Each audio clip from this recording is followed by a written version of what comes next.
High, this is me Pooja and welcome to my third day trip mini blog. रात्री तुळजापूरवरून निघालो आणि आम्ही आलो पंढरपूरला. सकाळी 6:30 वाजता आम्ही दर्शनासाठी निघालो. आम्ही दोघांनी हातावर विठ्ठल रुक्मिणी काढून घेतली होती. मंदिरात मोबाईल अलाउड नसल्यामुळे आम्ही ते लॉकरमध्येच ठेवले होते. आमचं सुंदर असं दर्शन झालं होतं. आम्ही 1.5 तास रांगेत उभे होतो, but it was worth it. आम्ही बाहेर आलो, संत चोखामेळा यांचं दर्शन घेतलं आणि आम्ही निघालो चंद्रभागेतीरी.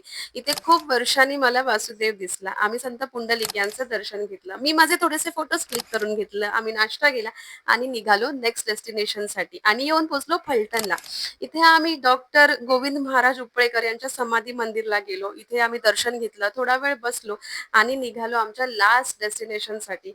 हा आमच्या ट्रिपमधला लास्ट डेस्टिनेशन होता. आम्ही आलो मोरगावच्या मयुरेश्वर गणपतीला. इथला परिसर खूप सुंदर होता. गणपतीचं मंदिर खूप सुंदर होतं आणि आमचं दर्शनही खूप मस्त झालं. हा आमच्या ट्रिपमधला लास्ट स्पॉट असल्यामुळे आम्ही निघालो मुंबईला जाण्यासाठी.